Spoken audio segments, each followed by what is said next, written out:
You hear a lot of vampire stories about vampires in Europe, but you don't ever hear many of them in Africa. And there's a reason for that. So they don't like holy water. And the rain's blessed down in Africa.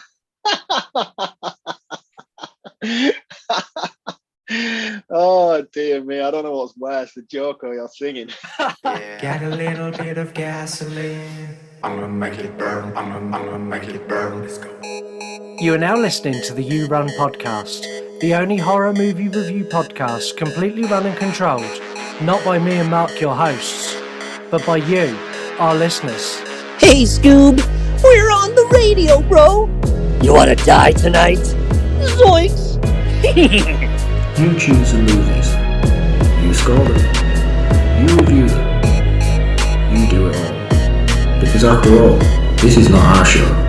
This is your show. I'm your number one fan, Mr. Man. It's not perfect. It has its problems. The You Run podcast. It was just weird. I don't know. I guess like a weird thought. The You Run podcast. Bitch, you better not forget about me. Don't you ever forget about me. Hey, this is Naomi Grossman, best known as Pepper from American Horror Story. Hi, it's Imitation Dave. Buddy, you son of a bitch. Just make sure you fucking listen. This was fucking incredible. He's the one you need to blame. Get a little bit of gasoline. I'ma make it burn. I'ma make it burn. Let's go. I'ma make it burn. I'ma make it burn. Hello, and welcome to the only horror movie review show completely run and controlled by the listeners. My name is Scott. And my name is Marc. And this is the You Run podcast. Each week, you select the movies we review. You have your say in things like 3-word review, sound off, facts. Even inadvertently, you take part in memes to make you mad. And for the first time ever, every single one of these will feature in today's episode. We've had a plethora, that's a big word for today, a plethora of calls into the show. So, Marc, today may be the day. Today is the day. It's gone on long enough now. Today has gone on long enough. Today, you may have managed to get enough support to finally get me to cave and let you have H4.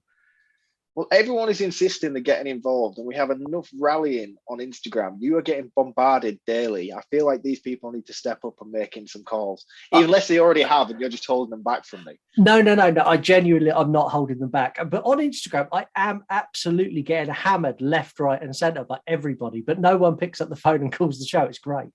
I don't think it's about H4 anymore. I think it's just about taking you down, mate, to be honest. I think it is. The H4 episode is probably going to be my final episode as everyone vetoes me off the show. We have got a lot going on today. It's a very, very packed episode. So with that in mind, Marc? Check it out.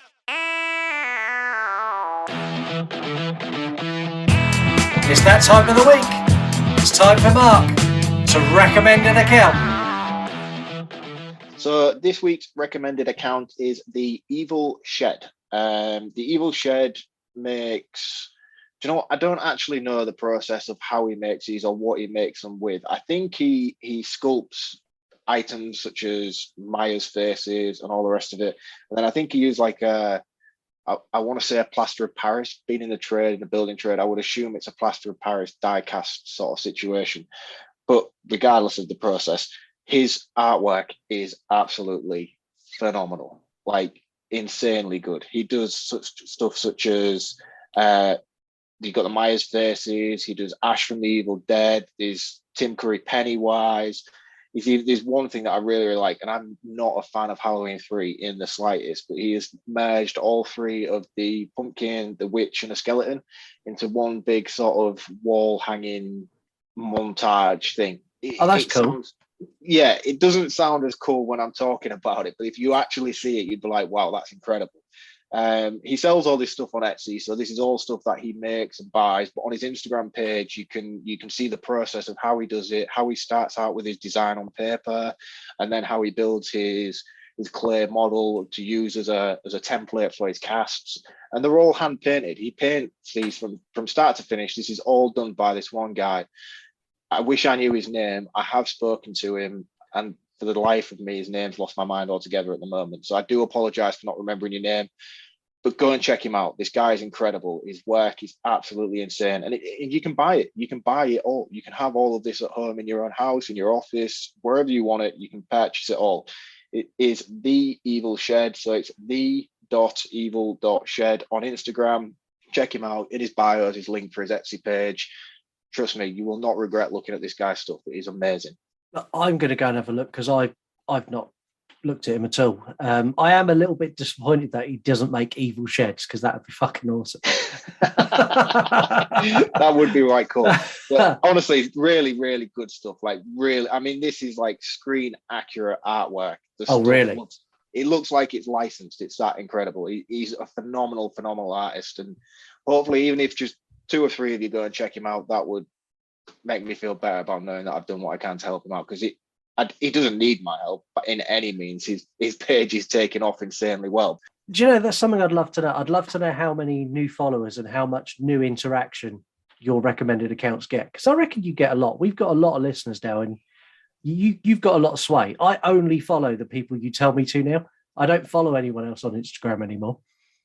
well, there you go. Hopefully, Evil Shed, if you are listening and this has helped you out, I would like some free stuff. So yeah. I've just worked. Is this why you do recommended account? It's just so you can get free shit? So, yeah, I'm hoping so. I'm hoping it gets that inundated that I can have my own PO box. So let's just keep this going for a while longer. Okay, fair enough. Last week I told you we were going to have a guest. Our guest on the show was going to be my niece's boyfriend, Joe. Now, if you remember back to when you were younger, or if you are younger now, you know how this works. Joe did not last long enough to get on the show because Joe got ditched. Oh, poor Joe. Yeah, poor Joe. It's just it's one of those things. Young love. This happens, unfortunately. It does. And Joe didn't like horror movies. I was hoping I was going to bring him round and get him on board and get him to like horror, but... well, your niece made the right call. Fuck Joe. Yeah, he can carry on watching Small Soldiers and My Little Pony or whatever else it is he watches anyway.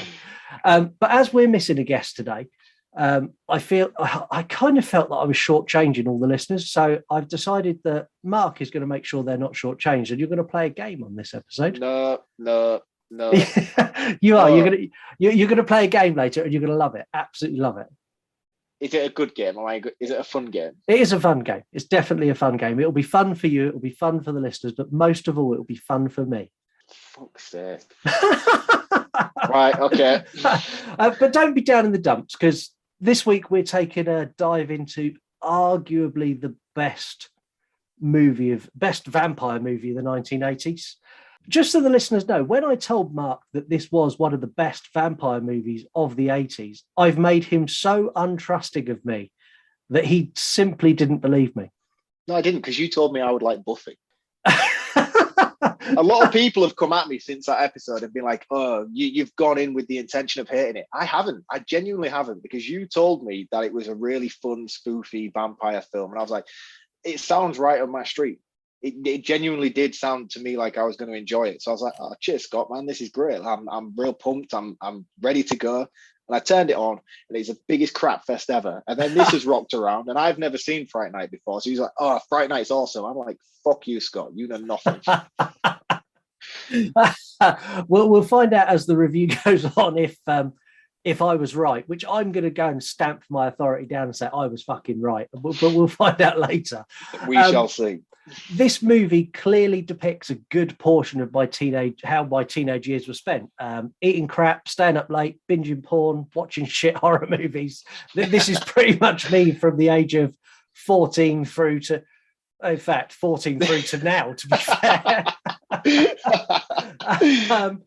This movie is everything you want from an 80s horror. It's got cheesy soundtrack, overplayed characters, great visual effects.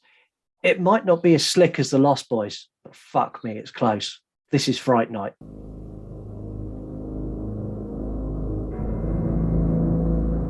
What would you do if you accidentally discovered the house next door was occupied by something not human? Something horrifying. Something unspeakably evil. No one believes you. Mom, I didn't have a nightmare. Not your mom. They did kill a girl over there. Not your girlfriend. Charlie, is this some sort of a trick to get me back? Not even the police. Look, I know it's crazy. I know that, but look, Lieutenant! It knows that you know. You'll do anything to protect yourself. But it will do anything to protect its secret.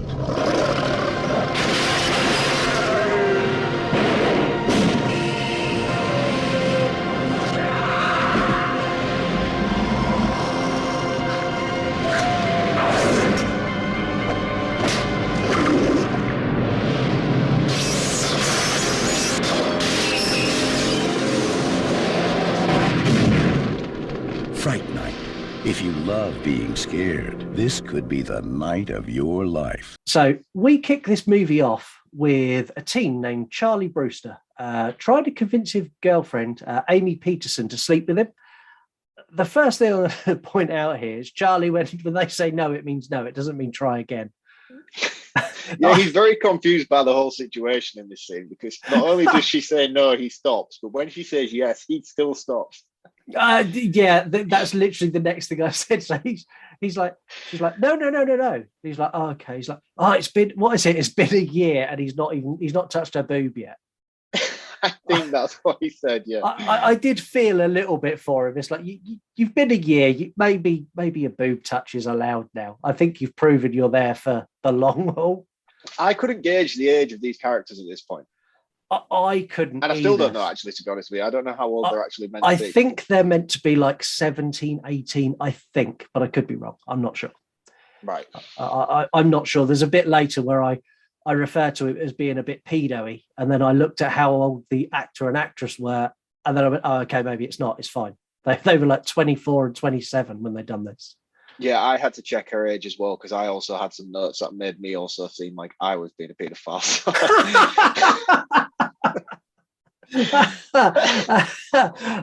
After she turned him down, she then gets into the bed and agrees to sleep with him. At this point, he's now looking out the window, watching his new neighbours turn up and drag a coffin into their house. And he's like, no, you need to come and look at this. And she's like, you're not even paying attention to me, Charlie. I'm here, I'm ready. And Charlie's like, look, the fucking neighbours have got a coffin, all right? I felt so sorry for this guy. He's a six-stand of hope in hell. No, he really doesn't. He really doesn't, bless him. But he genuinely, he's a good depiction of that age teen with horror and being awkward with girls. And I think he plays it very, very well. He's a very relatable character in this, yeah. And the actor, I can't remember the actor's name. In fact, I don't really know any of the actors' names in this, because they're all quite unrecognizable to me. I feel like the guy who plays Peter Vincent on the TV in the background, he is he a recognizable face? Is he somebody who's quite big? There's a few in here who are relatively big. So you've got Chris Sarandon plays the main vampire, but is that Susan Sarandon's husband? I have no idea. The fact that I'm saying is that Susan Sarandon's husband means that he's not really a big thing. I mean, I recognize his face, don't get me wrong, but he's not. I wouldn't have said, oh yeah. No, I mean, this isn't like a Lost Boys where it's packed with a couple of chunky stars. This is it's not that type of movie. No. I think it's a good point to put a good point to there. Welcome to the U-Run podcast. It's a good time to point out that Charlie is a horror-obsessed teen. And as Mark said, he mentioned Peter Vincent. So Charlie, throughout these opening scenes, you've got the TV on the background, and Charlie's watching a TV show with a guy called Peter Vincent who introduces horror movies that he stars in. He's a TV star, TV host, and an alleged vampire slayer, effectively. Yeah. I use the term slayer because I know how much Mark loves that film. No. In fact, you know what? I'm going to veto the word slayer for the rest of this film. The rest of this review. Over the next few days, Charlie starts to become increasingly concerned about his neighbours and that something might be a little bit sinister. We get a scene where he sees a call girl going into the house. I love that scene because that, again, just depicts instantly what a teen boy would do if he saw a half-naked hooker. just stood there with his jaw on the floor as she walked into the house. Oh, was she intended to be a hooker, was she? Yes. Oh, yes, I didn't catch that. That shows my own naivety, doesn't it? If you look on IMDb or on Wikipedia or anything else, that character's actual name in the script list is Hooker. Right. Okay. That character doesn't have a name. This coupled with him seeing there's news reports about a serial killer who decapitates their female victims and drains them of the blood. We get a really cool scene where he goes snooping in the back garden. There's what is it? It's like doors to the cellar. Yes. And he goes snooping, and we get the guy who lives there, Billy, pokes his head around the corner and scares the shit out of him. So at this point I was like, oh well, this has got to be like the familiar. Is familiar the right term? So obviously a vampire's familiar is like a human who does the day work for the vampire and looks after the house and makes sure they're not disturbed during daylight hours and all the rest of it. Yeah, and we find out later that he's not human, but he is. I have some questions about that. I thought you would. Yeah, we'll come back to that later on. So yeah, he scares the shit out of him and goes, "What you doing?" And Charlie goes, "Nothing," and literally runs for his life. Things hit their peak where Charlie is spying through his neighbour's window.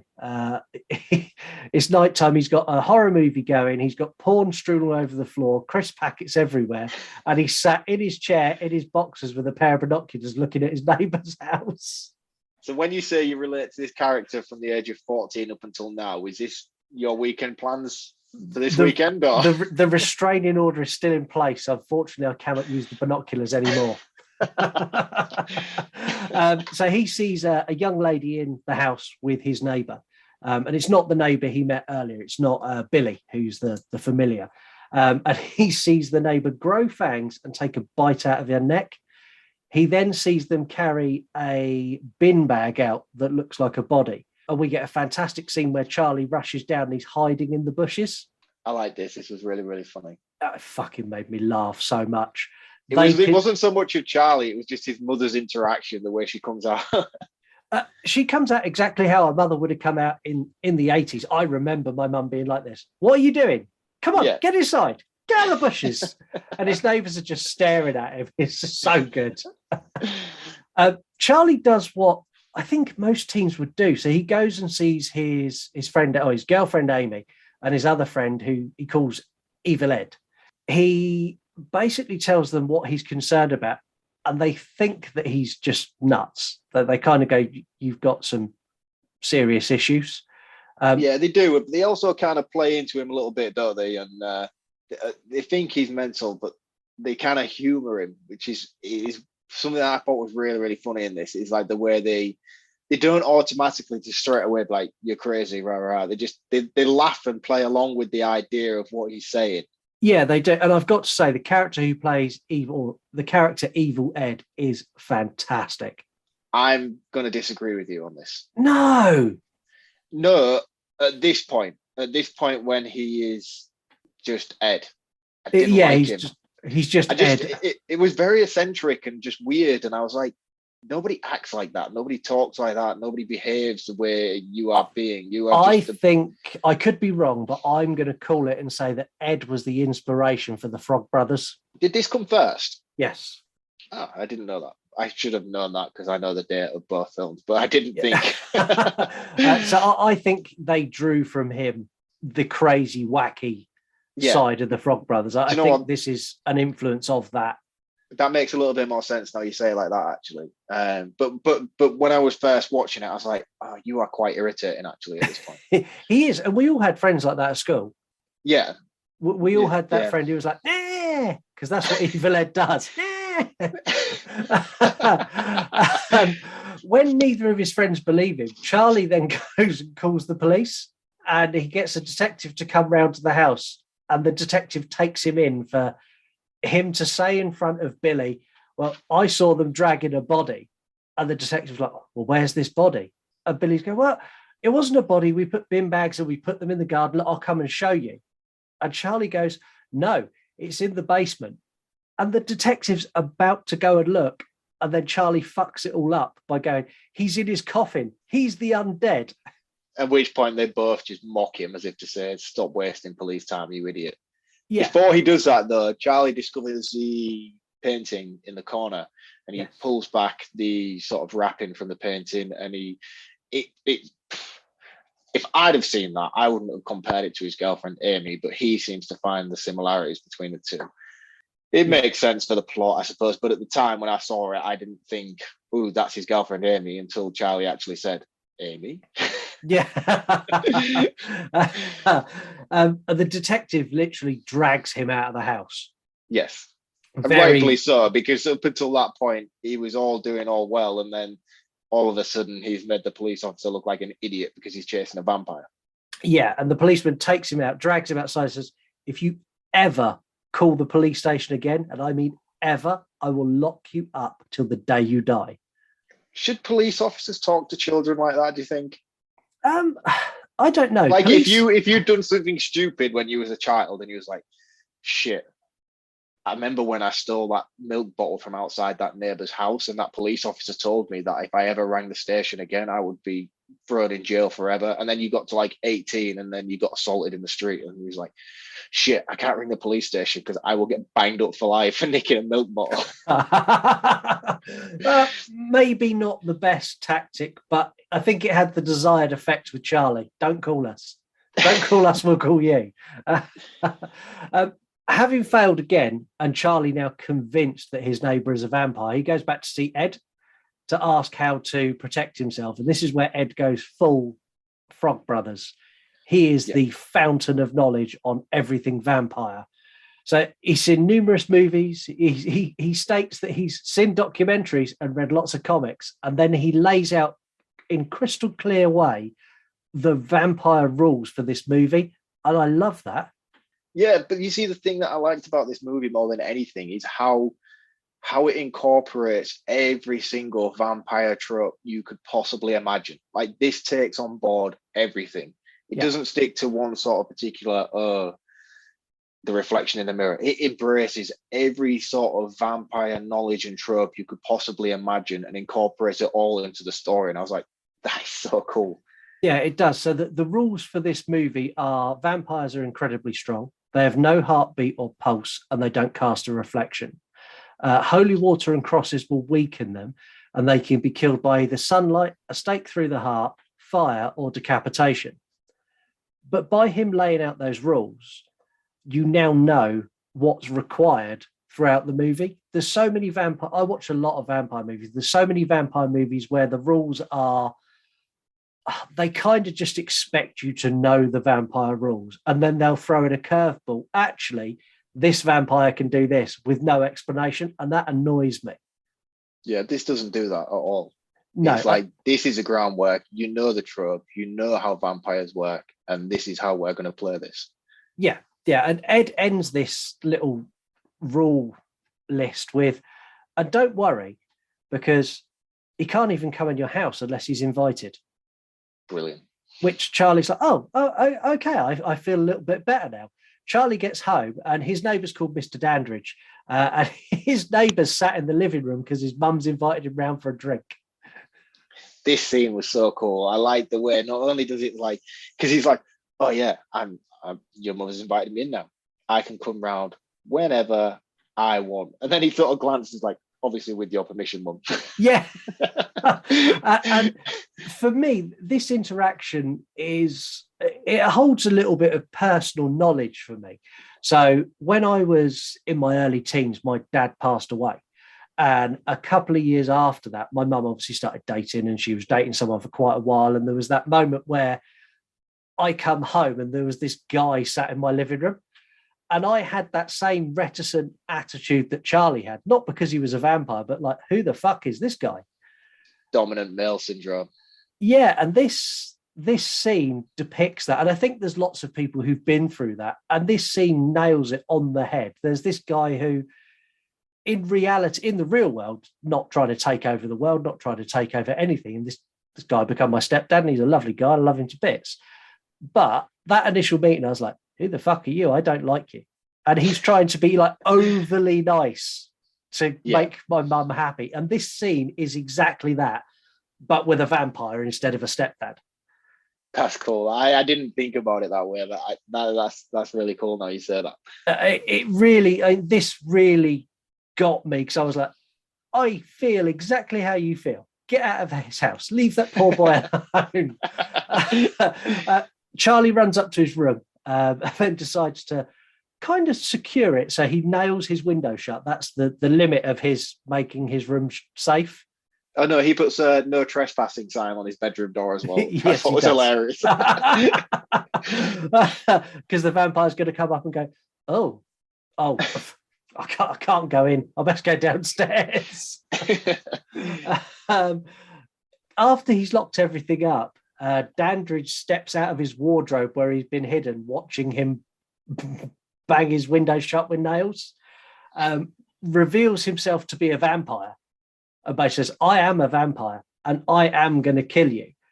And he picks him up and kind of manhandles him around the room. And he's trying to throw him out the bedroom window because he lifts the nailed shut window. He lifts it up with one finger.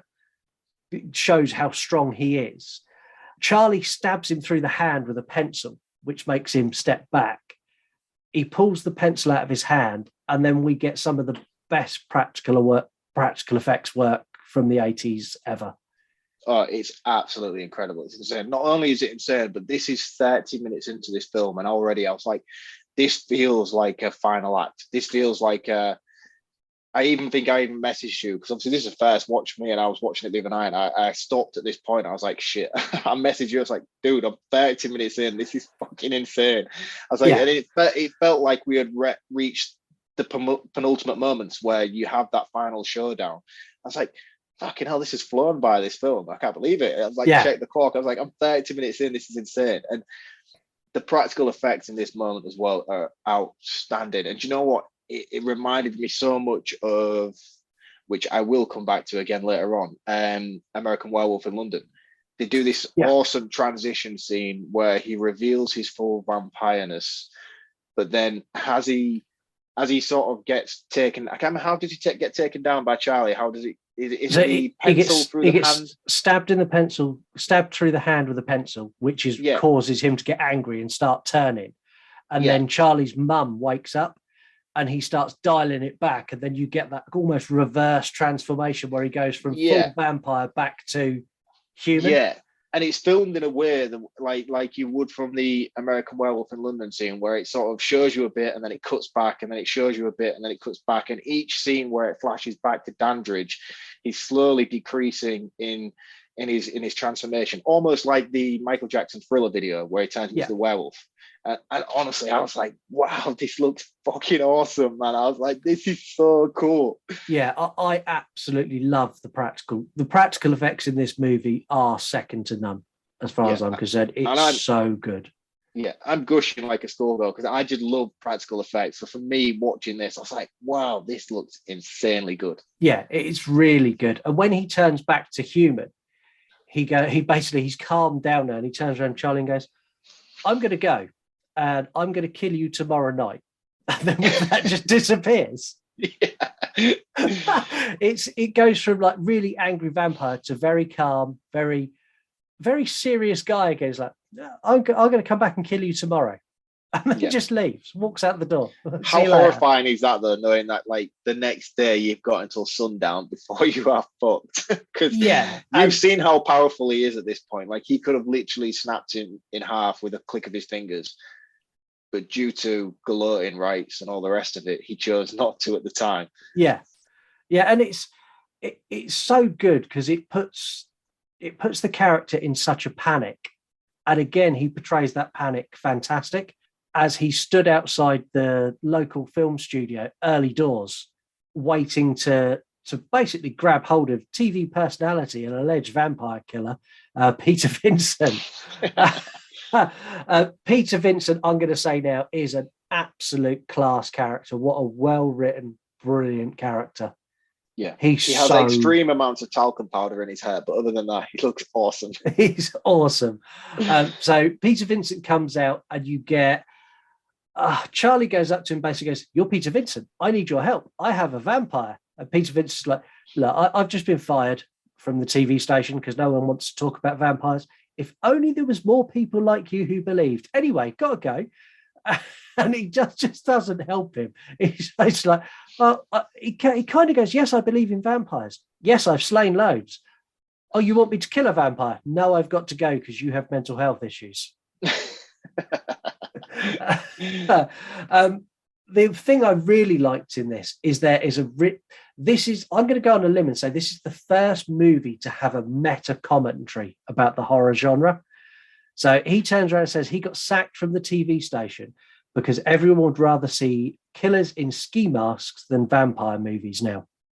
And in the 80s, so subtly done though, isn't it?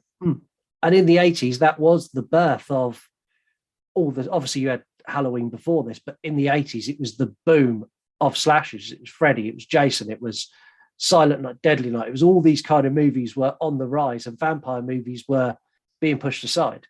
Yeah, the supernatural wasn't a thing back then because it was slashers, wasn't it? It was kill of the week kind of thing.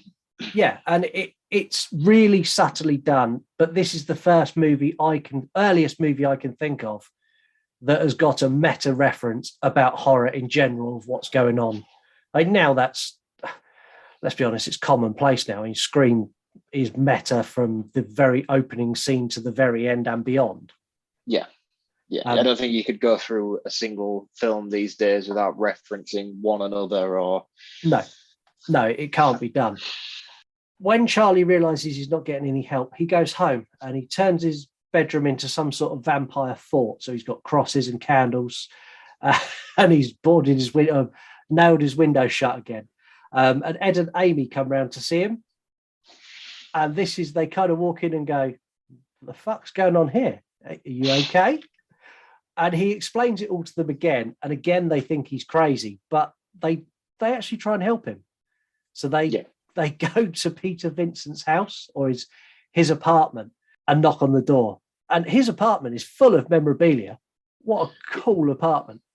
It's very cool. And he's obviously kept all this stuff from his show and all the rest of it. I like the way he gets dressed into his vampire attire when they're knocking on the door, as if these people are fans and want to meet and greet him. Yeah, that was really cool. Peter Vincent's also in Planet of the Apes. And there is lots of actual Planet of the Apes memorabilia in his room. Oh, I didn't notice that.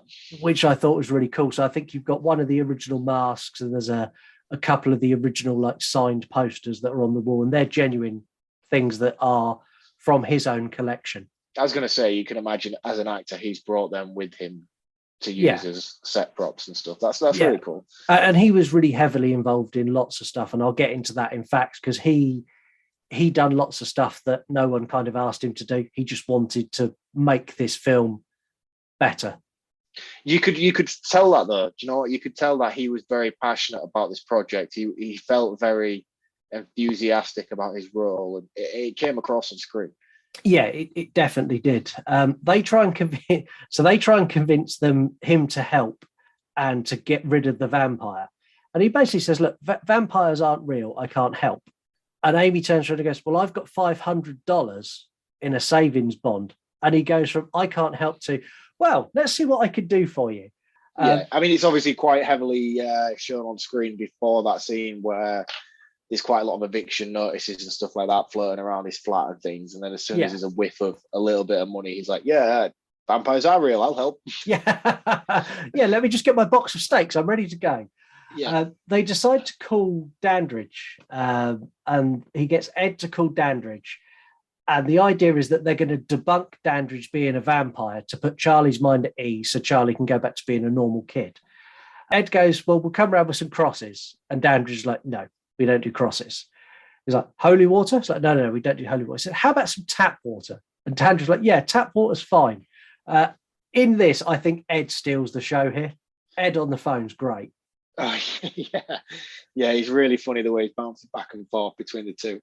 Yeah, it's like, he said no to crosses. Ask him about holy water. Holy water? No, he said no to holy water. Oh, damn. What should we do now? It's so good, so well written. Yeah, it really is. And they agree the next night that so Amy, Ed, and Peter Vincent are going to take Charlie round to Mr. Dandridge's house, where Mr. Dandridge is going to drink holy water, but it's really tap water. Yes. It's absolutely insane, this bit. So they go round, they go in, they sit there, and they basically they force. Well, they go, "Will you drink holy water?" And Dandridge's like, "Yeah, no worries."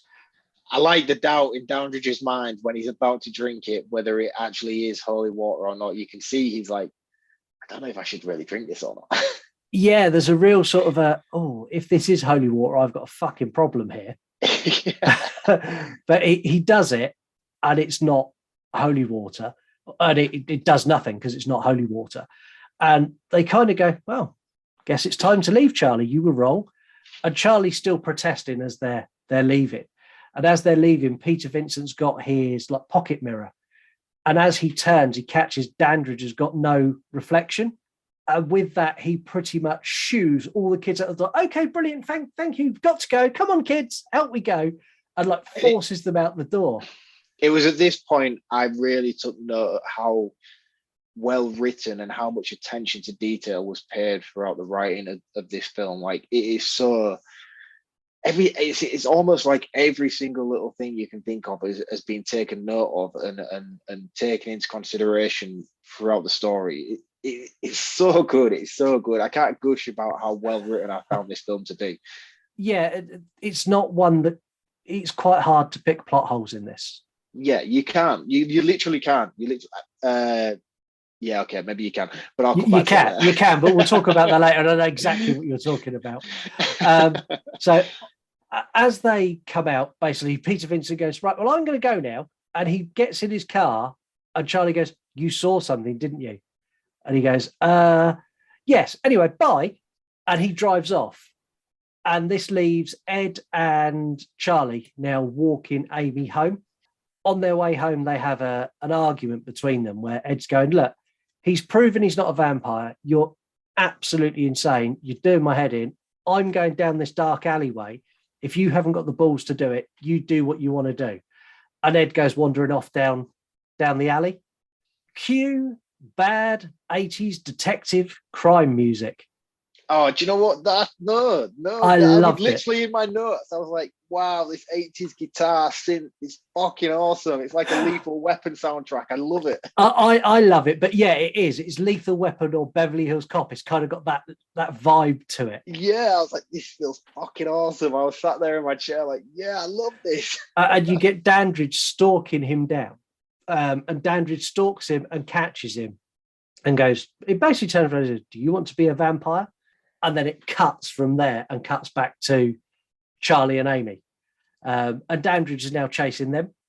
Yes. And he chases them into a nightclub, which is, as far as I'm concerned, the nightclub from RoboCop. Oh, it's been a while since I've seen RoboCop. Is there a club like that in RoboCop? Yeah, lots of pink neon, lots of flashing lights. It's exactly the same, to the point that at some point when this episode airs, there will be a meme where I put those two together because I'm adamant it's the same set. It maybe is. It's so close. When they're in the club, Dandridge starts to seduce Amy because Dandridge spots her and realizes that she looks like his lost love that Charlie saw in the painting earlier. Charlie tries to stop him and kind of drags Amy away and starts to flee, using bouncers as his protection, doing what he should do. That guy's chasing me. And these two big burly bouncers come in. We get more great practical effects as Dandridge kind of part turns to vampire just enough to dispatch these bouncers. And then in the chaos, Dandridge gets away with Amy and says to as he's leaving, says to Charlie, you need to come to my home later or I am going to kill her. Yeah. It's a brilliant setup to now you know where this is going. You know where the finale is going to happen. But this is what I mean. This is just little callbacks like that. It's just like the way that it's almost like it was intentional for him to distribute that, to take out the two bouncers in order to cause enough distraction for him to get Amy away from Charlie. It's like everything is so well thought out within the script. Like you can't fault it. No, you really can't. So Charlie doesn't go straight to Dandridge's house. He rushes to Peter Vincent's apartment where he finds Peter Vincent packing up and about to move out. Well, we've already, before we get there, we've already had Mr. Vincent's already had a visit from Ed. Yes, he has. So before, yeah, you're right. Before we get there, Evil Ed goes to, he goes to Peter Vincent's house, and Peter Vincent invites him in because he doesn't realise he's a vampire. Yeah, this is sort of intertwining in between the club scene. It's sort of bouncing back and forth between the two. And this is really cool because we see Vampire Ed and his character and his annoyanceness makes more sense now when he's in this sort of form. Yeah, very manic, very overexcitable. Attacks Peter Vincent, and Peter Vincent manages to get a cross on his forehead. Now, I've never seen Fright Night before, but I have seen numerous images of this scene with Evil Ed with the cross on his forehead. Like, it's iconic. It's iconic. You can't avoid it. Like, I've always known what it was, but I'd never really known the context of it or the film it was necessarily from. Yeah. It was cool to see this play out, this scene. Yeah, and he burns him in the head. And I love the fact that they, even though Ed is now a vampire, they've kept him as a child. So as he flees after having his head burnt, he runs out the door, goes, "I will tell my master." Yeah, he's going to get you for this. Yeah, it cracked me up. It is kind of the, "I'm telling my dad what you've done." Yeah. Which I thought was brilliant.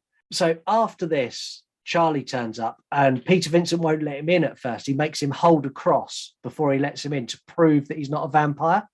And this is where Peter Vincent is packing up his stuff to leave. Charlie manages to convince him to stay. And they decide to go to Dandridge's house and kill him before the night ends. By the time they get to Dandridge's house, Amy's already been turned, which surprised me. First watch that he'd already turned her. Yeah, because he had that real sort of seductive moment between Dandridge and Amy. This was the point where I Googled how old she actually was. Yeah, this was a bit...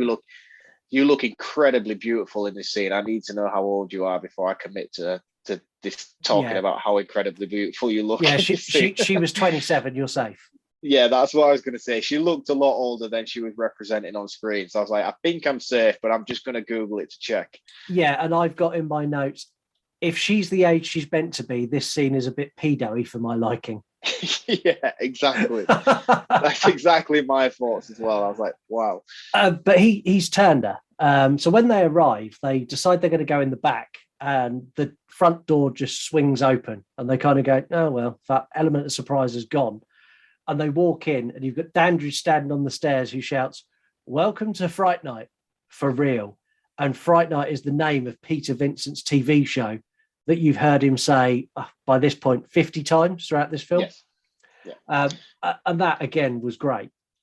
And Mr. Dandridge is eating an apple. Why is he always eating an apple? What is it with vampires and apples? Because I don't get it. I've got that in facts. I'll come back to that. Yeah, come back to that, because I need to know what is happening. There is a genuine reason, and the reason was actually in the script as well. Right, okay, well, I must have missed why, but he's just always eating apples, and I was like, why the fuck is this dude eating apples? Because I watched what they do in the shadows.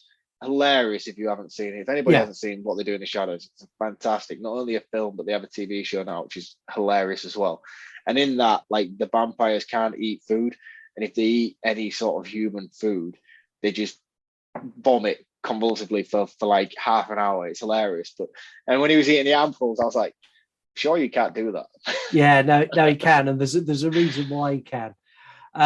Peter Vincent tries using a cross to push Dandridge back. Now, because Dandridge is a strong vampire, unlike Ed, the cross doesn't work because Peter Vincent doesn't have faith. Charlie, on the other hand, does have complete faith and pulls his small cross out, which starts pushing Dandridge back up the stairs. And I was like, oh, this is how it ends. I thought this is where it's going to stop. Yeah, see, I was a little bit confused by the whole "you've got to have faith" George Michael thing that was going on here, because I didn't understand why a cross is a cross, regardless of who's holding it. Dandridge is a pure blood vampire, I think, is the key. So Dandridge is a very old vampire. So if someone without faith holds up the cross has got no meaning. Whereas on Ed, it has meaning because he's a new vampire, and Ed believes that cross is going to hurt him. Right, okay. But there's never been any sort of plot development regarding Charlie and his involvement in faith to sort of cement why his would be more outweighing than Mr. Vincent's. No, there hasn't. I don't think it was needed. It may have been. You could have done a couple of throwaway lines to cover it. I didn't think it was needed personally. I felt it drew more confusion than anything else. Yeah. Do you know what I mean? For what it was, for how much time it took up in the film, I felt it was more of a case of I was expecting more of a plot resolution from a small throwaway comment than was necessary. So for me, I think I could have done without this a little bit. Yeah, I mean, I like this bit. I liked the fact that as you think he's going to win, Billy comes in and to his master's aid and sends Charlie tumbling over the banister and down onto the floor. I like this because what they do then with Charlie is Charlie's unconscious and they chuck him in a room with Amy, chuck a steak in and go, you'll need that when she's finished her turn. See you later. Close the door and just walk away. And Peter Vincent is as helpful as ever and runs out the front door and abandons Charlie. I didn't get why you did this. No, I didn't say. He goes next door to get Charlie's mum. And all that went through my head is like, what the fuck is Charlie's mum going to do? Yeah, I was like, what are you going to do? Tell on him? Like, why are you telling his mum? But he goes into the bedroom. So the door's open when he gets there. He goes into the bedroom and he pulls back the sheet. And it's not Charlie's mum. It's Ed in the worst, like, Rosie and Jim wig you've ever seen. Raggy double wig. And he attacks him again. This is where the practical effects took it to a whole nother level. Well, they do, but this is why I want to call back to my plot questions that I have. Yeah, so Peter Vincent starts scrambling away and Ed turns into a wolf. Why does Ed turn into a wolf? So historically, so if you go from Dracula, Bram Stoker's Dracula, which is where all vampire lore officially comes from. He turns into a fucking wolf. Of course he does. Vampires can turn into wolves and bats. Of course they do. And I've just celebrated at how well this film incorporates vampire lore to the maximum. And now I'm right. Apologies. Never mind. This film is faultless. We'll continue on. So he turns into a wolf and he jumps to attack Peter Vincent. And Peter Vincent stakes him in the chest, but doesn't get him properly. So then we get Ed turn from a wolf into a half hybrid wolf into a boy where he then dies. The practical effects work here is exceptional beyond belief. It's incredible. I was in awe of it. I literally could not. My jaw was on the floor as this was happening. And this is a guy watching this in 2022, not even in the 80s when this came out. And I was still to this day like, wow, that looks phenomenal. And then it is literally American Werewolf in reverse. Yeah. And it looks so cool. And the look on Mr. Vincent's face as this is happening, as if to say like, shit, what have I done? Was just amplifying the scene dramatically even more. Yeah. And I want to add that this isn't me looking at this going, wow, this is really good practical effects for the 80s. This is me looking at this and going, this is really good practical effects that would hold up today if you stuck it in a modern horror.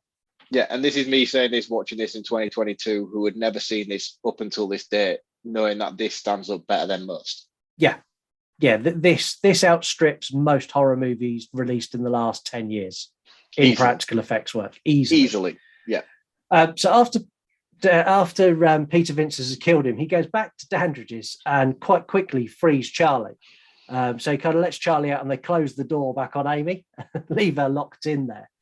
Now, Billy is up again and Billy confronts them as they're coming down the stairs and Peter Vincent shoots him several times. Now, this is he shoots him first in the forehead, knocking him down the stairs and he falls on the floor. We all assume at this point he is dead. Yeah. He gets up, comes through the fog up the stairs, gets shot. I'm going to say 6 times because it's a Loomis quote and I like it. He gets shot 6 times and falls down the stairs, but then he comes back again. Yeah. At this point, who is he? What is he? And because I was assuming at this point he was a familiar and he was a human who was just serving the master to be turned. He is a familiar. And he's a familiar that has been part turned. So he is effectively a zombie. Again, these are referenced in Bram Stoker's book. So he has almost zombified slaves who are human, but they have superhuman abilities. So they can't fly or run blade. effectively. So they can't run. They're not super strong or anything like that, but they're incredibly difficult to kill. And they're basically just mindless servants. Right. So, which would explain why he can go out in sunlight during the day. Yeah. Because when it was taking place and he was taking all these bullets and all the rest of it, I was like, well, he can't be a vampire because he goes out during the day. So I feel like this could have taken a little bit more explanation. Yeah. Not necessarily explanation, but just more hinted or suggestion within the film to explain why he could do what he does. Because there is literally, I've watched this twice now in preparation for this. And I made sure that I paid close attention because it was one of the biggest gripes I had. I was like, I need to know why he does what he does and why it's explained. And there is nothing. No, there's not. He's a zombie. He's a zombie that still has free thought, is effectively what he is. They do finally take him down with a stake to the heart. And so everyone knows my opinions on stop motion. This is stop motion at its absolute peak of what can be achieved, and this I liked. It's not as good as the other practical effects, and personally I could have done without it, but I can appreciate how fucking good this is and how well done it is. Yeah, and I'll back you up a little bit on this because as a fan of stop motion effects, this isn't the best I've seen, but it has that sort of like cheesy Temple of Doom, Indiana Jones melting face. Yeah. I immediately thought Indiana Jones Temple of Doom as soon as I saw it. I was like, the way it's sort of cheesily, very apparent it's practical effects, but not done to a high enough standard to justify the scene kind of thing. And to be perfectly honest, I like stuff like that. Like that is my niche where it looks crap, but it's intended to be good. Like I like stuff like that. I mean, we spoke about Hotel Inferno numerous times, and that stuff is diabolically quite bad in terms of practical effects, but you can see the efforts there. Yeah. This is one of those scenes where the effort is really there and it just doesn't quite execute as well as it should have done. But it's really, really good. It really is good to watch. Yeah, it really is. And literally from this, we go literally straight into the final battle. So you get Peter Vincent and Charlie square off against Dandridge. They're aware that Dawn is coming, and so is he. So he does a quick transformation into the only bad practical effect in this, a bad bat that flies past them down into the basement. And this bit where the bat flies past him, this is literally a rubber bat on a pole with a bit of string that they've quickly whipped past the camera. It's the only lazy bit they've done. I didn't think that either, though. It's like, for me, everything was just so callbacky, and like when I was watching it, I was like, oh, that's Indiana Temple of Doom, or that's American Werewolf. And then when I saw this flying bat, I was like, oh, that looks like the gargoyles from Ghostbusters. And it's that kind of thing that I had the experience. I don't know, man. I mean, I didn't have the nostalgia with this film, so when I'm watching it now, everything was just so. It made me feel warm in my heart. Yeah. So he's down in the cellar now in his coffin. Peter Vincent goes down there, lifts off the coffin, and he starts to hammer a stake into his heart. Dandridge wakes up because, funnily enough, you won't sleep through that. No. And he must have missed his heart at this point, I'm assuming. Yeah, I think he missed it quite a few times, or he couldn't get the spike in properly. And as Dandridge starts to fight back, Amy arrives with the best vampire mouth in any horror movie ever. She's Blade 2 is pretty cool. I like the vampires in Blade 2. Is it that good? Nomak, where the bottom of his jaw opens. Yeah, I like as that. It's the 80s equivalent of that. Yeah, all right. Yeah, that's a good analogy. Yeah, this is the best vampire mouth up until 99. And she attacks, and while they're attacking, they inadvertently break a window in the basement, which earlier in the film you see them being painted over black. And when they break that window, sunlight bursts in, and all of a sudden Charlie has the realization of, if I break all the windows, he's fucked, which is what he does. He breaks all of the windows. Dandridge then turns into a bat, burns horrifically, and then quickly reduced to dust. Amy is now released from her vampirism, as I assume this is because she's not fed yet. She's not eaten human, which is why she turned back. Well, they mentioned earlier on, Mr. Vincent said that as long as Dandridge is killed before dawn, she will not. She will can be not stay. saved. Yeah, she can be saved. But by my accounts, dawn is daylight, and daylight's killed him. So at this point, we're already past that point. Yeah, I think we're right on the cusp of whether it's okay or not. Oh, right, okay. It's like a Mission Impossible bomb, and we've just hit that last second. Yeah, it was literally as the second. Yeah, we're there. Yeah, okay. The final shot of this movie, I think, is what makes this movie so fucking good. You've got Charlie and Amy now sat watching Peter Vincent, who's back on TV. Charlie goes and looks out the window, glancing back to Danbury's house, and you see two red eyes staring back at him. He decides not to tell Amy and just gets back in bed. And then you hear Evil Ed saying, "Oh, you're so cool, Brewster." I like that a lot. That was really good. I do like that. Do you know what, though? I'm going to just pull you back a little bit, just back to the Peter Vincent TV show, because it kind of set something up for me where I thought, wow, this is going to be awesome. Like, it's going to go in a direction I know I've called out the Halloween franchise for doing, but I'm going to celebrate it here.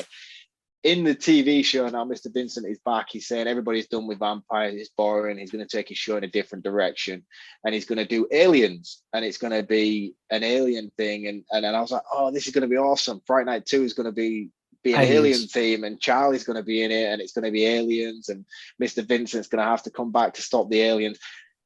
I know it didn't take that direction, but I thought that's what it was setting up when I saw it, and I was like, that's really, really clever.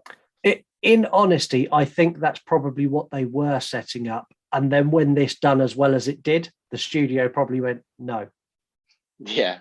That's not happening. Have you seen what happened to Halloween? That's not happening to us. And it's a safe call to make, to be fair.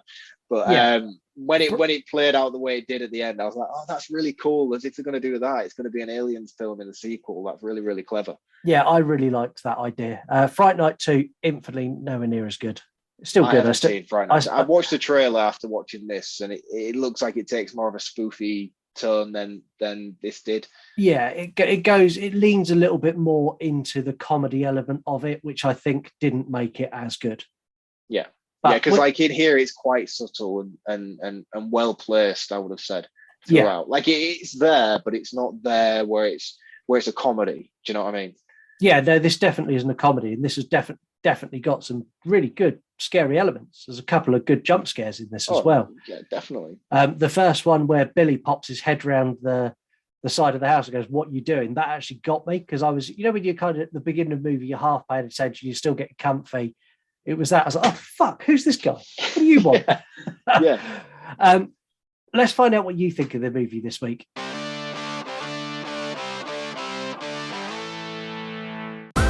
We wanted them. You delivered them. It's this week's Pre-Word Reviews from the listeners. Okay, so we got Spreckens Ado, love Peter Vincent, and they're a Roddy McDowell fan account, so of course they love Peter Vincent. Who doesn't? We've got Lorenzo 1800976. It's so cool, and they're a mixed fandom account. Hamilton Shelby, so cool, Brewster. They're a private account, so I don't know what they do.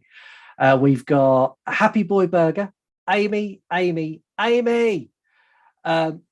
You need to go and follow Happy Boy Burger. They're a burger eating and burger making account. Okay, that sounds perfect. Why is that not being my recommended account of the week? We've got Miss Cherry Myers, a true classic, and that's a cosplay and reels account. And finally, our guest from last week, Spaceman of the Doll podcast, spectacular special effects. I think across the 3-word review week this week, they've covered everything. Yeah, definitely. Speaking of covering everything, we have had a lot of calls this week. Now, the question I'm going to ask you, Mark, is do you want the nice calls first, or do you want the not so nice calls first? Because we have had a mixture. We've got some really nice calls, and we've got some not so nice calls. Let's have the not worthy calls first, shall we? Oh, okay. You're going to get more calls for saying shit like that. Right, here we go. Half a star out of 5 for Buffy. I don't fucking think so. That's just harsh as fuck. I can't. You know what? Fuck it. Fuck that, man. Fuck that. I said what I said, and I stand by it. Buffy is shite. At least, I'm sorry. I know you love Buffy, but the TV show and the film are two different things. You have to separate the two. I'm not dissing on the TV show. I don't know enough about the TV show, but the film is garbage. And if you can't agree, delete your account.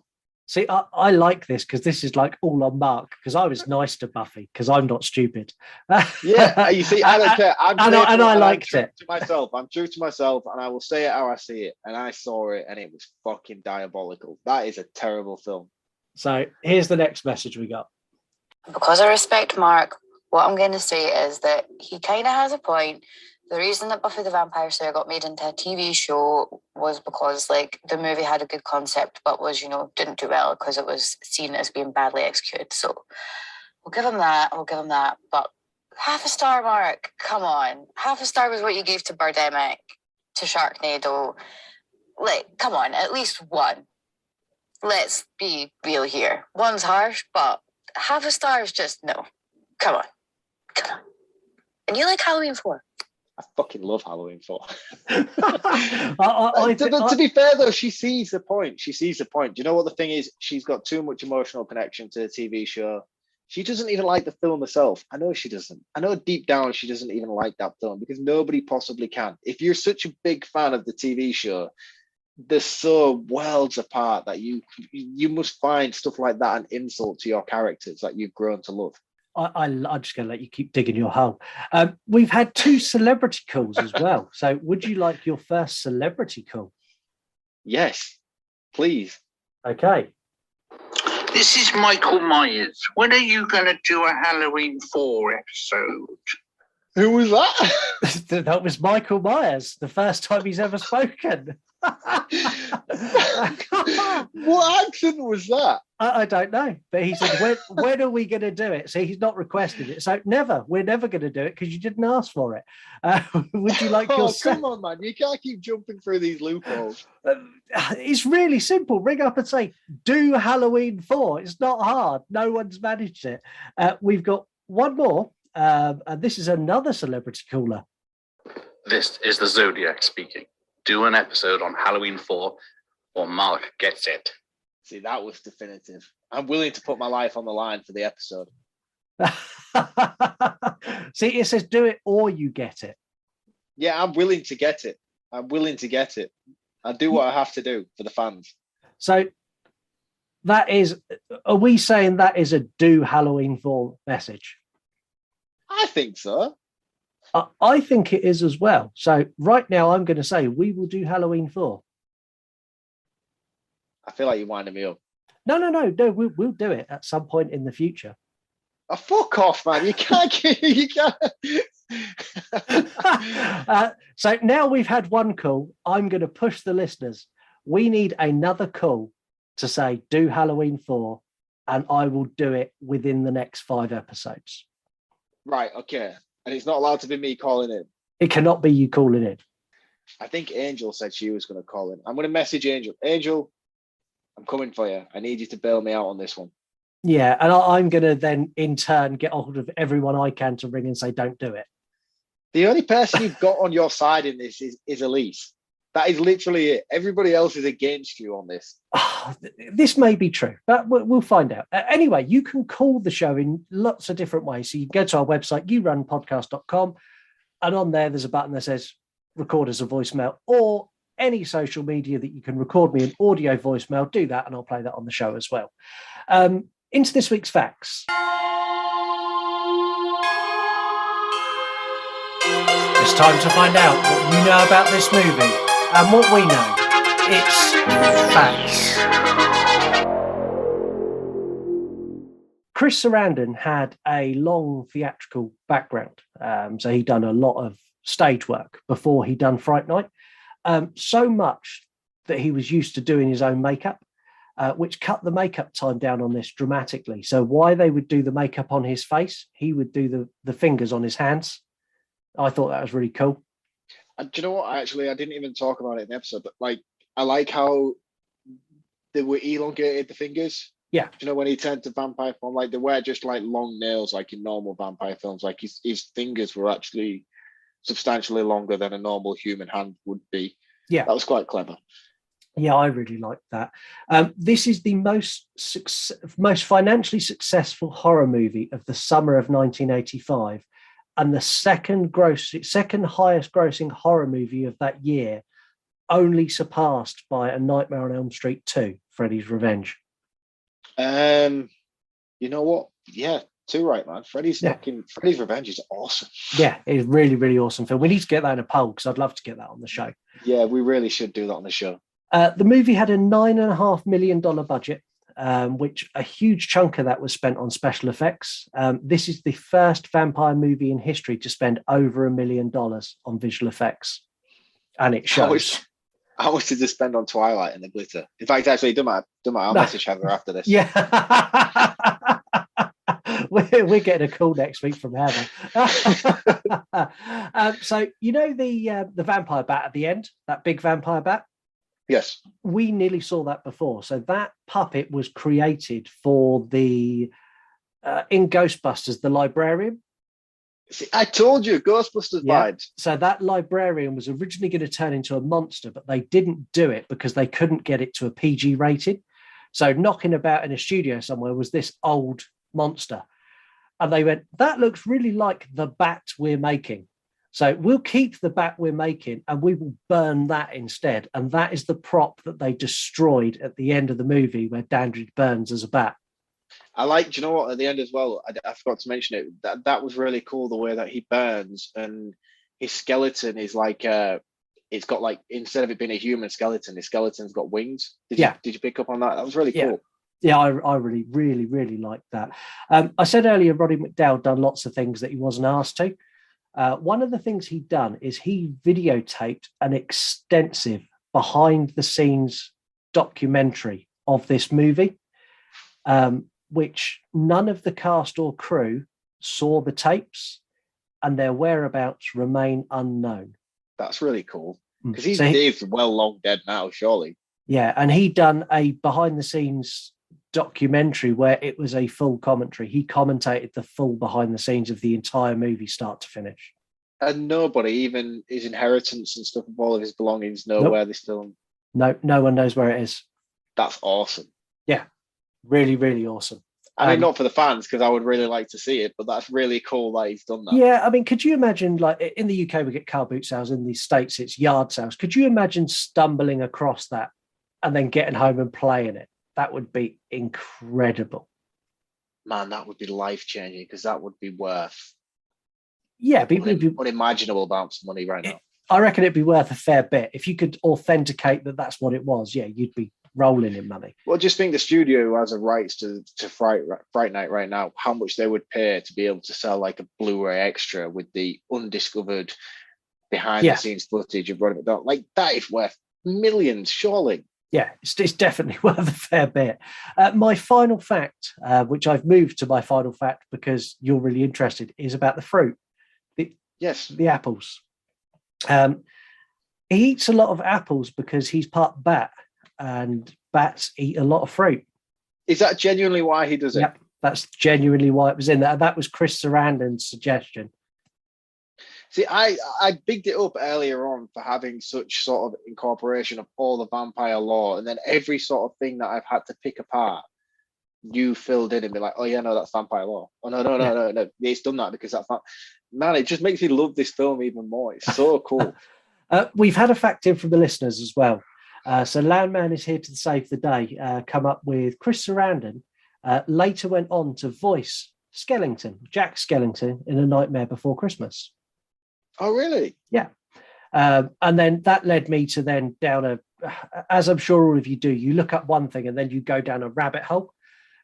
Going down this rabbit hole, I found some early reports that there is going to be a sequel to A Nightmare Before Christmas, which I imagine Skellington fan, if she's listening to now, is about to get very, very excited.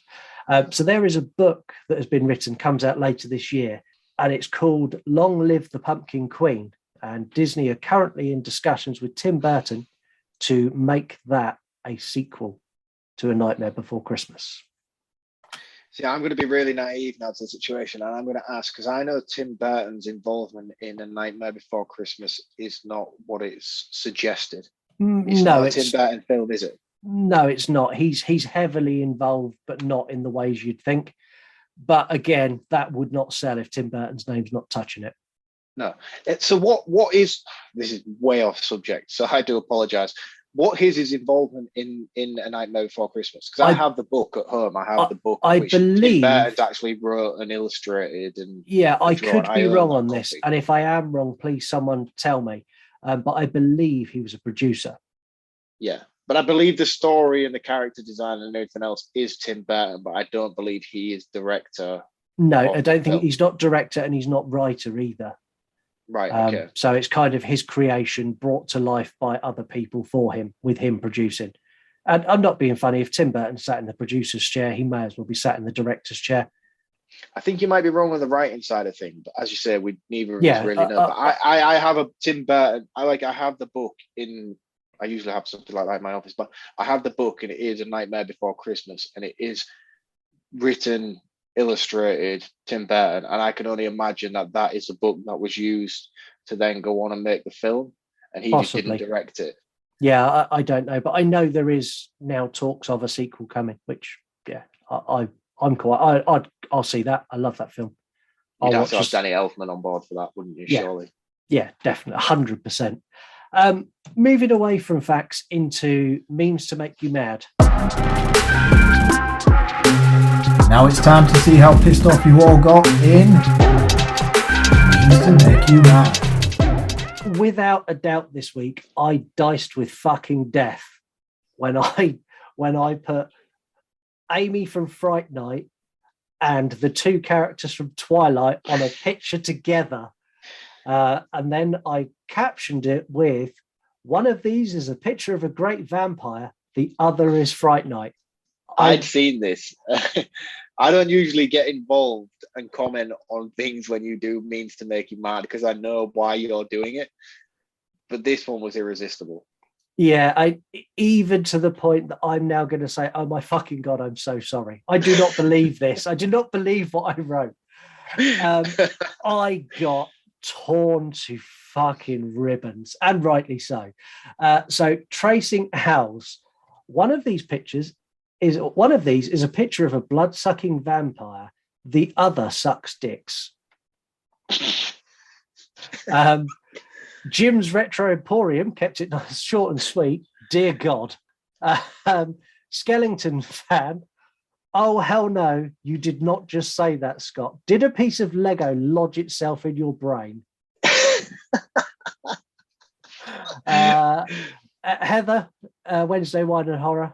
Extra rage for me is what she went with. You and me then both called her out on her Twilight book collection, which if you want to see Heather's Twilight book collection, there's an episode where she joined me on YouTube where you can clearly see it in the back, and I call it out on her. And she then replied to that with, "You all can kiss my southern glittery ass. I thought this was in the past." I love Heather. It's never going to die, ever. And finally, Voices from the Mausoleum, or Angel, who's also been on the show for our Scream episode, said, "You are going to break the internet." Now, I'm not sure if that's true, but I am about to break something. No, fuck off. No. It's time for Marc to play a game. Now, I promised Marc that I would not get him with another quiz that has been featured on this show. And I 100% mean that, and I will stick to that, because Marc will get way too pissy if I hurt him with Broken Spirit again. But I never said I wouldn't feature a quiz from, say, another show, for example, True Crime. Now, those of you who listen to True Crime know that on our last episode, we debuted our brand new quiz, which is called Know This Case. All of the questions are related to the case we're working. There's 13 questions. You've got to get as many as you can right. If you get one wrong, the game's over, but you keep all your points. So if you get 5 right and you get one wrong, you get 50 points. We're going to do a variation of that because I feel that everyone doesn't listen to True Crime, never gets to hear that. So we're going to do Know That Movie. Motherfucker. I hope to fuck you studied. Get ready to play along at home. No! This! Crime! Actually movie. Can you beat the quiz? You couldn't. What? No, like, mate. Why? Why you keep doing this to me all the time? Like, it's only for fun, and there's no scoreboard on this. This is just you against your research and your notes for this movie. But I don't do research. I don't put effort in. I just turn up each week. I don't do anything else. And this is part of the reason behind it, because I know in reality that is bullshit, and I think the listener need to know you put work in. So either that, or you're just trying to give me a kick up the arse to say, make sure you're better next week, because I will get you with Know Your Movie. No, I don't think this will be a regular feature. I just wanted people to see what we do over on True Crime as well, because that's a cool show. And if you like True Crime, you'll like it. And there's a quiz on there that if you think you know your True Crime, I can prove you fucking don't. You could have quite easily advertised a show without fucking doing this shit. You know what I mean? Like, you could have quite easily advertised True Crime. I'll do it now. Go listen to True Crime. It's awesome. Let's not do a quiz. Simple. Done. Well, the thing is, I've said we're doing it now, so we've got to do it. So, right, here we go. Question number 1. What creature is Fright Night predominantly about? Vampires. That's correct. What year was Fright Night released? Oh, man, I want to say 88, but I feel like that's later. I feel like 88. I think no, 88. Nah, man. What was Lost Boys? Can you tell me what Lost Boys was? Lost Boys was 87. Oh, so it's definitely not 88. It's a year in production for Lost Boys, so I feel like this drew a lot of inspiration. 85. I'm going to go 85. That's correct. 20 points. Who plays Jerry Dandridge? Mr. Sarandon. It is Mr. Sarandon. Question number 4. True or false? Christopher Lee appears on screen in this movie. Do you know what? And I feel like Mr. Vincent's character is heavily inspired by Christopher Lee and Peter Cushing and all those sort of hammer horror kind of things. But did I see Peter Lee on screen? I feel like I would know if I'd seen Peter Lee on screen. But then why would you ask me if Peter Lee? Christopher Lee, not Peter Lee. Sorry. The two characters are becoming one. Peter Cushing, Christopher Lee, and Peter Vincent. I'm getting them all together now. Yeah, Christopher Lee, sorry. I feel like I would have seen. I feel like I would notice. But then why would you ask me if he was on it? If he wasn't? Would you have asked me if he wasn't on it? Why would you think? I'm going to say yes, just purely because I don't think like you would have asked me if he was on it if he wasn't. He is in it. So there's because they drew so heavily from the character on the Fright Night programme that Peter Vincent presents, there is a clip of Christopher Lee when he's showing you what's coming up. That's and cool. it was a picture. It was Christopher Lee as Dracula, I believe. See, have you noticed how well I'm sort of adapting to how your quizzes work now when you're yeah. So you're doing all right. You could be ready to take Broken Spirit on again in no time at all. Fuck you, man. No, I'm not playing. What does Charlie attack Dandridge with in his room? Oh, the first transition scene where he throws him through the closet and then he transitions back in the sort of American Werewolf in London thing. He stabs him in the hand with a pencil. Is it a pencil? Is that your answer? I don't know. I feel like, yeah, I think it's a pencil. Yeah, that's correct. Well done. So you're now on 50 points. So you're doing really, really well. Question number 6. What year was the remake of Fright Night starring Colin Farrell and David Tennant released? 2010, 2012, 2011. 2011. I'm going to go in between because I think you threw a lot of dates at me there. Which one am I taking?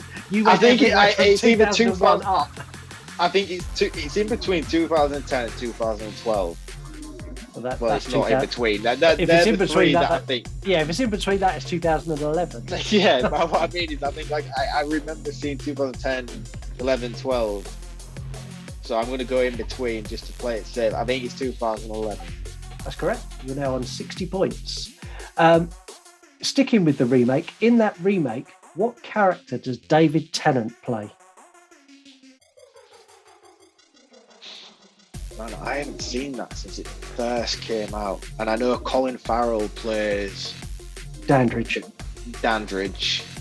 I know Christopher Mintz plays Evil Ed. I know that what's the poor young chap in Star Trek who's died? Yeah, I know who you mean, but I can't think of his name. No, I can't think of his name either. Amazing actor. So I feel like he would be older. So the only person I could think he would have played in that would, because obviously the other guy plays Charlie. So I would say he plays like a Mr. Vincent character. He does. He plays Peter Vincent. Yes. So you are now on 70 points. You're over halfway through this quiz. So I think you're redeeming yourself now. You're proving to everyone that you can do a quiz. Yeah, but you've just told everybody that this quiz means fuck all. So what's the point? I just bigged you up so we get you on Broken Spirit again one day. Who directed Fright Night 1985? Oh, it's Tom Holland, because it's a guy who did Child's Play 1. And I don't know why up until this point we haven't spoken about this. Because I was like, I saw it in the opening credits. I was like, it's Tom Holland. This is awesome. You know, that's really fucked my next question. Question number 9. Name another mainstream horror movie directed by Tom Holland. Child's Play 1. There we go. He also because you know what? Because I was like, Tom Holland.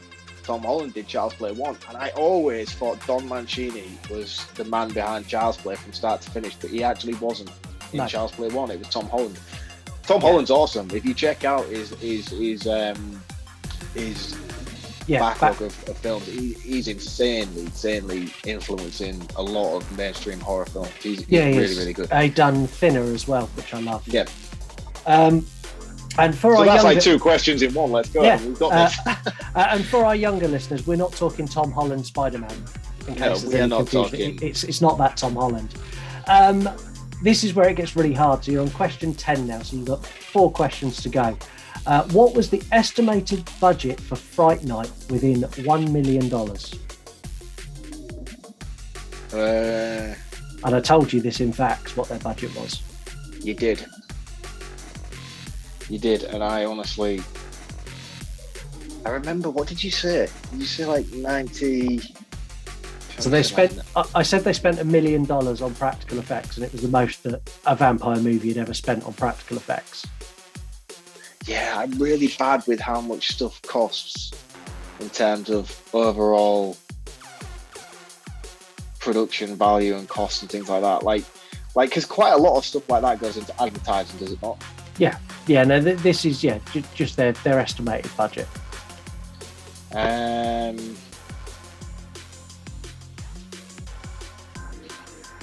Sorry, we're still here, folks.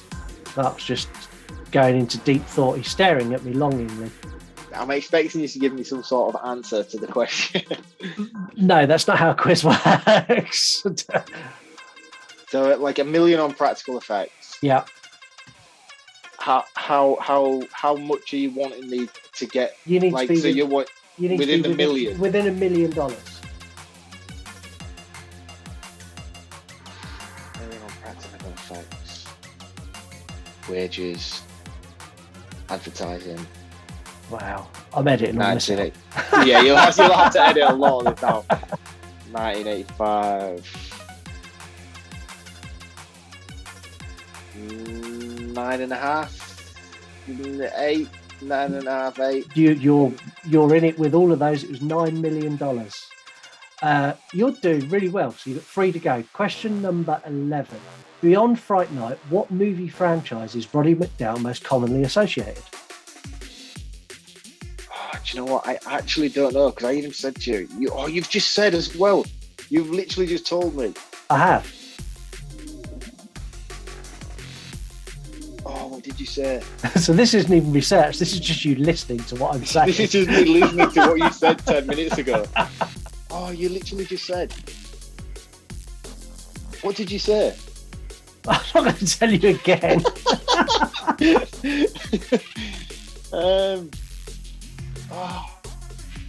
They had an original mask and they had a couple of posters that were signed. Oh, Planet of the Apes. There you go. Thank you. Final 2, and these are the hardest 2. So question number 12. True or false? Fright Night took $50 million at the global box office off a $9 million budget. I'm going to say no. You're correct. It took 25, which is still a huge amount of money. That's a lot of money. That's still double, triple. Well, yeah, that's a lot of money. Double and a bit. And in 1985, that's huge money. The final question. This one's hard and incredibly hard. In what month was Fright Night released?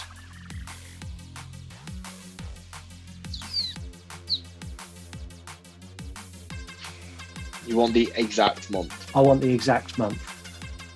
And I alluded to it earlier in facts when I spoke about it being the largest summer movie. Right. So I've narrowed it down for you. That's as much as you get. I don't know. I don't think it was as late as Halloween because there's no seasonal reference to it throughout the film. Don't think it was as early summer. My heart is telling me August.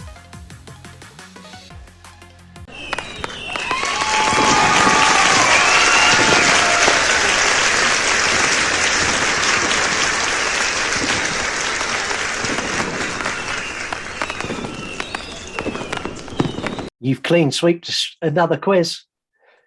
Yes! Awesome. Do you that feel was a pure guess? That was a pure guess on my final question. I had no idea, but I just thought October was too late. Do you feel redeemed now for your 2-0 scores on Broken Spirit? I would have done if you hadn't literally established before we'd even started that this meant nothing to anything or anyone. But no, you've done really well. And if anyone listening likes that type of quiz where it's all about what we're talking about, we do that over on True Crime with the horrific, horrible cases that we cover. Also, if you do like it, don't let Scott know because this will become a regular feature on each week and I don't want to play anymore. If you do like it, let me know. For Sound Off this week, I tried something new. So I went to TikTok and I caused an absolute fucking row between the whole world of TikTok by asking one simple question.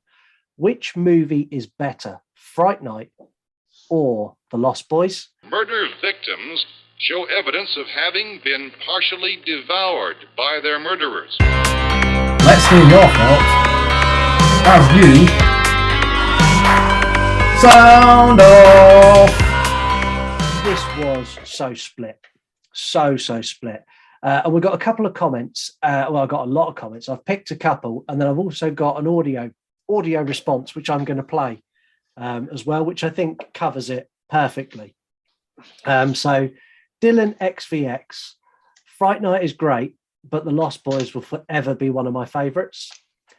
We've got Lydia Who Six, Fright Night is phenomenal.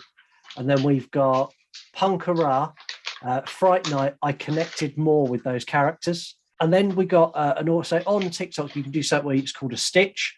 So you take the first part of someone's video and then you put your own video on the back of it.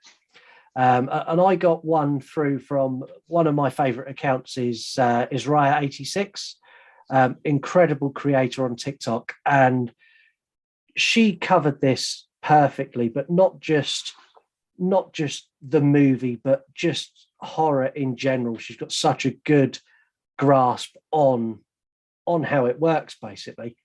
And I feel that I should share it all with you. These films are clearly iconic vampire films from the 80s.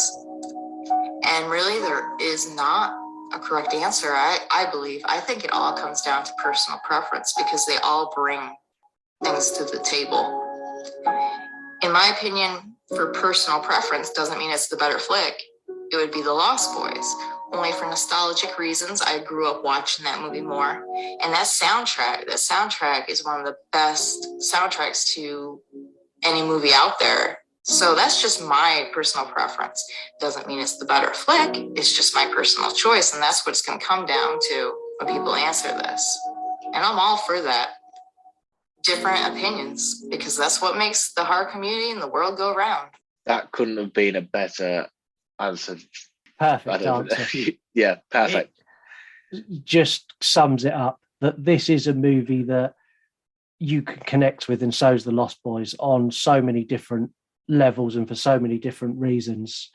I mean, we spoke about this before, and I remember saying to you, I seen you post where you'd compared the two and asked which one was better, and I said to you before it even started was, be sure to ask me what my take is and what I feel is better out of the two. And that video couldn't have summed up my answer any better if I'd have tried. Like, yeah, for me personally, it's The Lost Boys, but that is based purely on nostalgia, because I'd seen The Lost Boys first. I grew up with The Lost Boys, and I've only recently just visited Fright Night.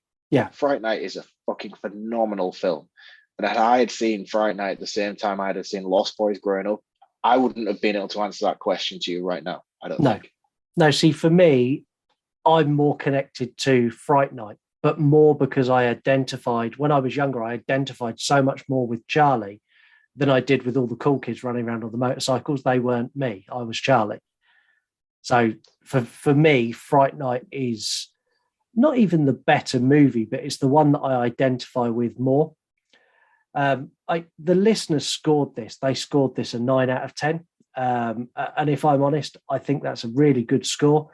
But I think a 9 out of 10 does this a disservice.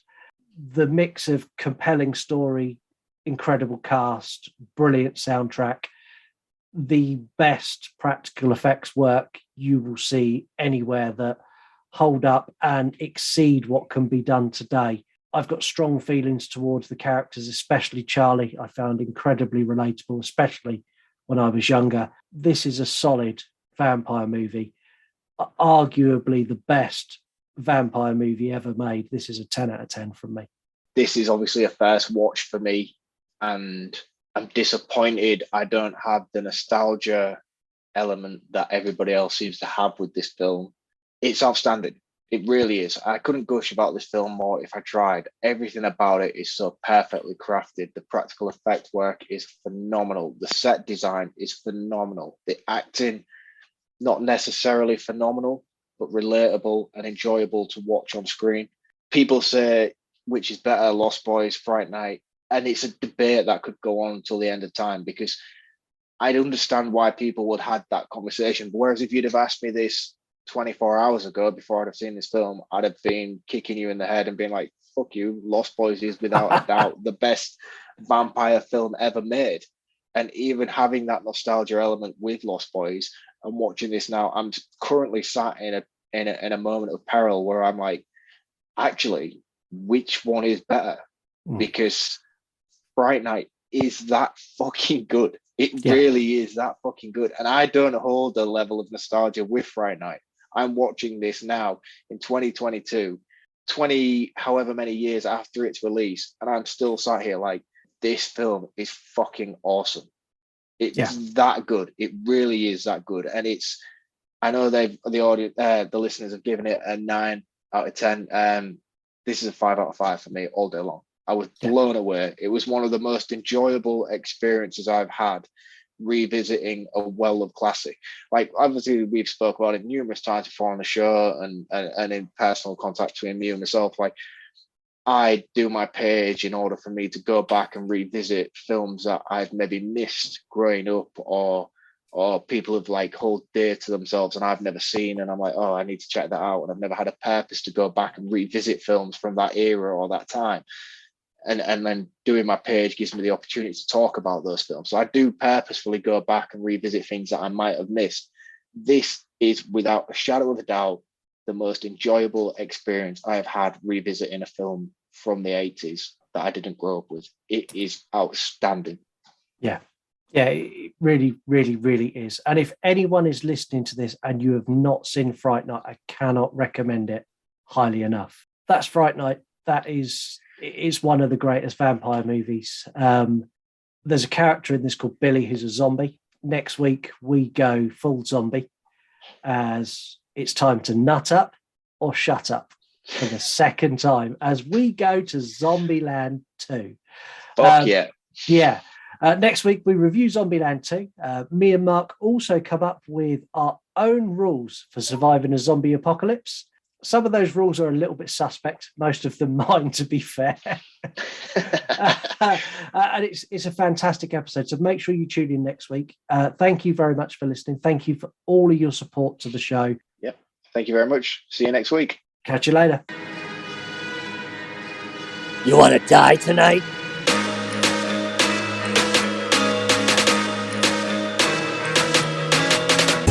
Thank you for listening to this week's episode of the You Run podcast. Don't forget to get involved in the show. All you need to do is head to our website, yourunpodcast.com. This is not our show. This is your show.